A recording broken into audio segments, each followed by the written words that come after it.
Hello everybody, this is SB Frequency Events.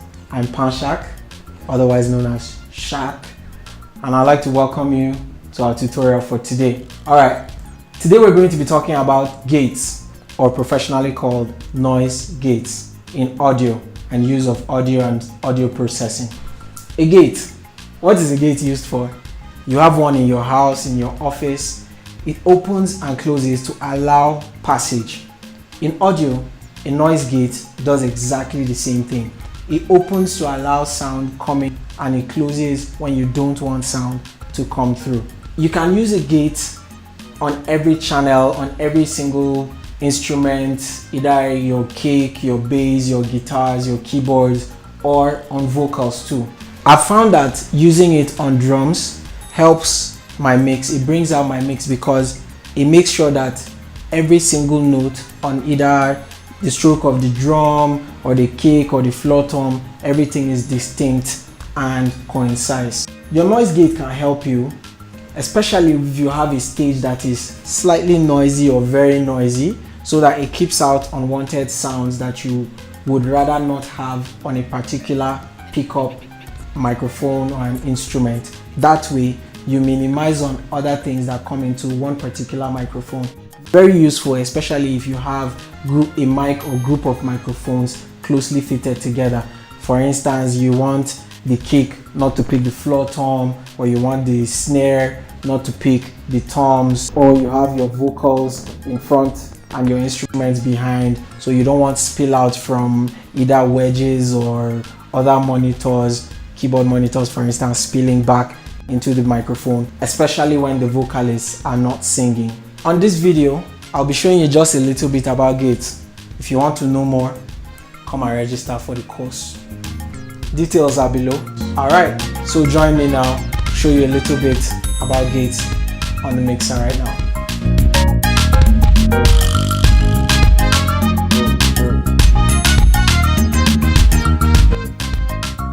So now, what we have here is a Mackie. This is a Mackie DL1608 mixer, and I'm going to be using this alongside with Protools to show you how to apply the use of gate in audio. I'll be playing to you the sample of the kick, what was recorded on the kick microphone in a live setup, and then you will hear what comes in, and then I'll show you how to apply a gate so you have a cleaner, more distinct kick sound filtered and ready for further processing. Alright, let's jump in.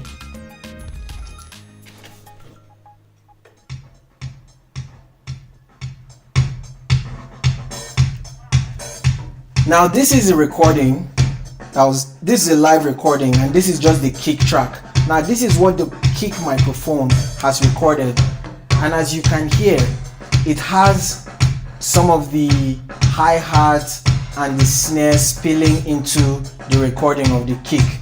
Now this is what happens when you apply a gate. Remember, I told you a gate opens and closes to allow specific range of sound through the gate. Now when you turn on the gate, I already have a preset here, so when I turn it on, you'll hear the difference. Kindly listen for the snare sounds and the hi-hat when the gate is turned on.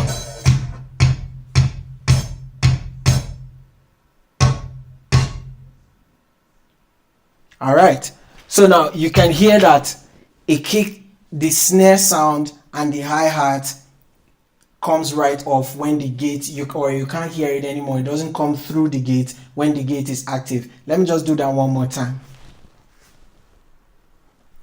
With the gate off, now this is the track. You can hear the hi-hat and the snare coming in. Mind you, this is just the kick microphone. Now when the gate comes on, listen. See? No hi-hat, no snare. With the gate off, with the gate on. Off, on. Off, on. Alright, now I'm just going to quickly take you through Most gates are different and they appear differently on different mixers or different software, but I'm going to just show you most of what you'll find on every typical gate is kind of like this. So I'm going to just show you the parameters that usually come on the gate and how you can apply them and what they're for.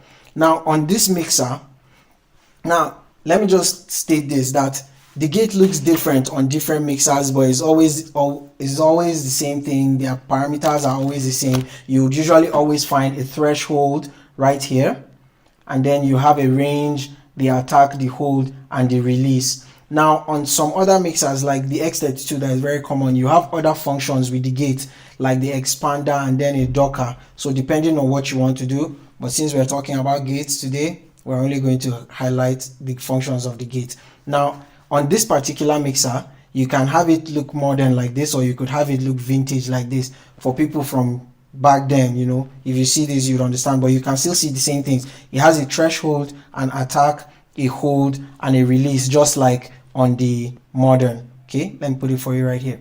See, hold, release, attack, range, threshold. So gates can look, however, the designs can vary, but these are always the parameters that you would find on them, and these are what you need to look out for. So now let me use this for convenience sake. Now the threshold, okay, this is like at what point do you want the sound or the gate to kick in. That's what the threshold is. It tells you where you want the gate to open or close from. See, so as I move this down now, it tells you from what level. So when sound comes in from, let's say, infinity, it comes up to minus 40 dB. Where do you want the threshold, the gate to open? So usually the lower the noise you want to keep out, the lower the threshold needs to be. But if you have so much noise, you may need so much noise to signal ratio, you may need to raise the threshold higher. Okay, let me just do a practical example for you. Now this is, see, at this threshold, now if the threshold drops, see, more noise comes in. So the louder the noise, the higher you may want to put your threshold, so that you filter out all other unwanted things. Now the range,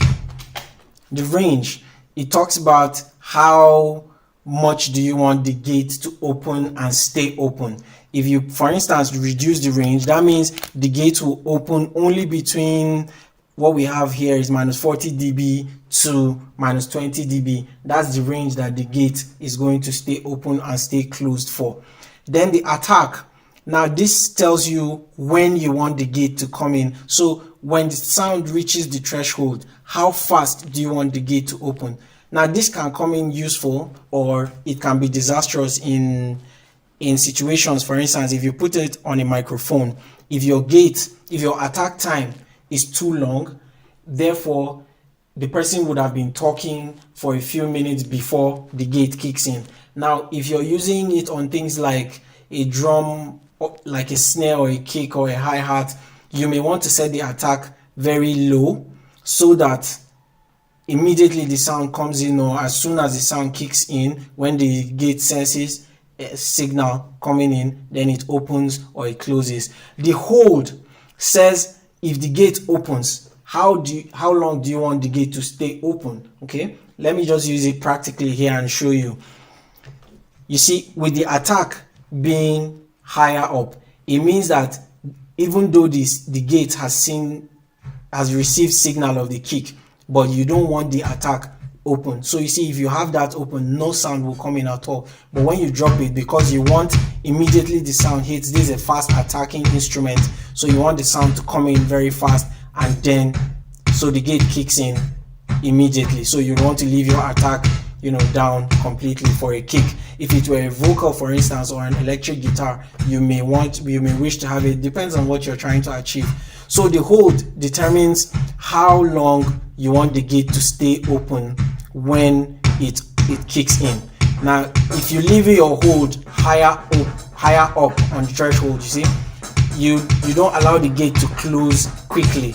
Now it's fine if you're using it on an instrument like a bass guitar or a vocal, where you want the gate to stay open for a longer period of time, so that's okay. But if you want it on a kick where you want only the sound of the kick or only the stroke of the snare, then you'll have to drop the hold so that it opens and closes immediately. The release right here, this is also very good. This tells you how fast do you want the gate to close. For instance, if you use a gate on a tom, for instance, you may want the release time slightly longer so that you are able to catch the decaying sound of the tom, or either a floor tom or a high tom, since toms usually would, part of the beauty of their sound is the delay, the decay period that it takes. Also, just to know, you may find release written on some gates, maybe some analog gates or some outboard gates. You may find it written as delay. That is the same thing as release. Okay, it does the same thing. So release is how fast you want the gate to close. If you set your release lower, it will close very quickly. Then if you set it very high, it's very slow, it will take a longer time for it to close. Now, if you're using the gate, for instance, on vocals, and what you want it to do is to close when nobody is talking, but you want maybe for it to not to shut immediately, so it catches breath, it catches other descriptive, and defining sounds to what you're trying to achieve. So that's how you use the release for. Now, so once you get, figure out how to use it, it's a very lovely thing it's a very lovely, effect to put, or processor to fix on your audio channel. Okay. Now you can see right here, because some people confuse gates and compressors. On this mixer, see, the job is already done because you have the compressor right here and you have the gate right here. But we're not going to be talking about compressors today. If you join in, follow us on social media and on YouTube, I'm very certain that we'll post another video very soon for you, so you are able to see how gates and compressors work together, or how they differ in the things that they do. All right. So one more time, let me just play it for you back again so you can see. I'll just fiddle around with it and maybe you'll get an idea of, these parameters and what they do on the gate. Okay. Now this is the sound from the kick coming in. You have a solid kick. The threshold, you remember, if you bring it down, it does how much signal, at what signal threshold level do you want the gate to open or to shut.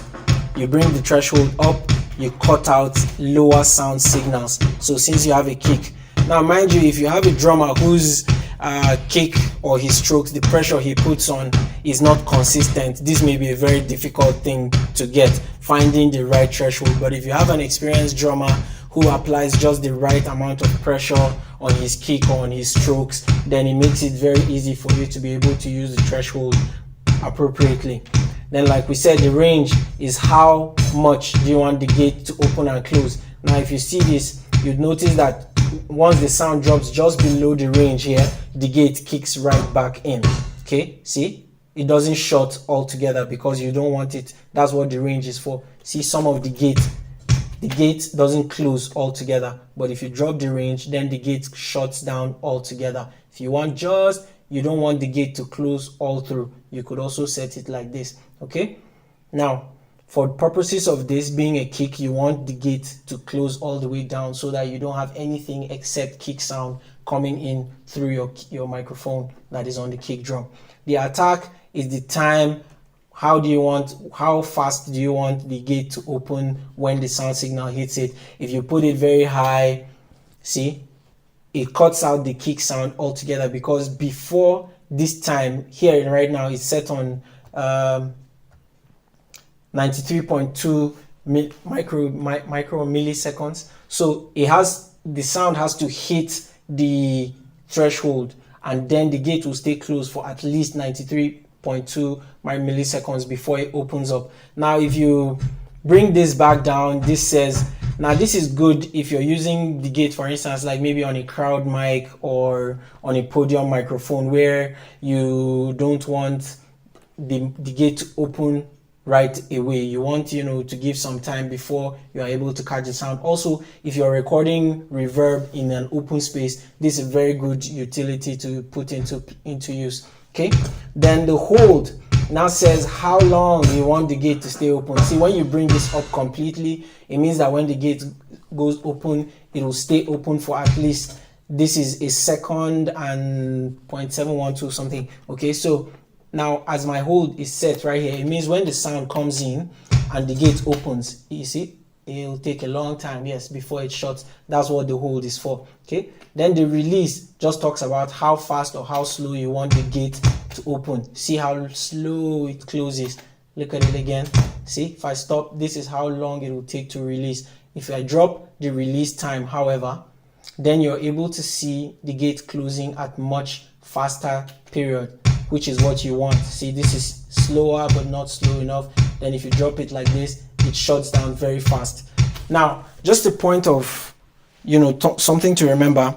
If you don't set these things right, there's a tendency that either in your live application or in the recording, you'd be able to hear the effect of the gate hitting, either opening or closing, you know, kicking in or kicking out. And that's something that you don't want to have. So you have to be able to fiddle with these things just to the right amount, the right degree, so that you're getting clean kick sound and nothing, you know, artificial or, you know, distorting coming into it. So you have just your kick sound right there. You may need to bring up the release time a bit, or the hold, or the attack, you know, till you're able to get just exactly what you want. And there, you see, like you can use this now. If you're getting too much punch on the kick, you can apply this just so that it cuts out the initial sound on the kick of the batter head hitting, you know, the velon on the drum. All right, so just keep playing around with it. Now you see, as I've changed these parameters here, I want you to see that even if I change the appearance, you can see that the threshold still changes like just the way it would. Either you're using the vintage or you're using the modern. It's just a matter of preference though, however. All right, so that's it about the gate. Please feel free to leave your comments, leave your questions, anything you need, and we're sure to get back to you on that. Alright guys, thank you for watching this video tutorial. This is Panshak with SB Frequency Events. Please feel free to follow us on all our social media handles on YouTube, on Google, Facebook, and Instagram. Panshak signing out.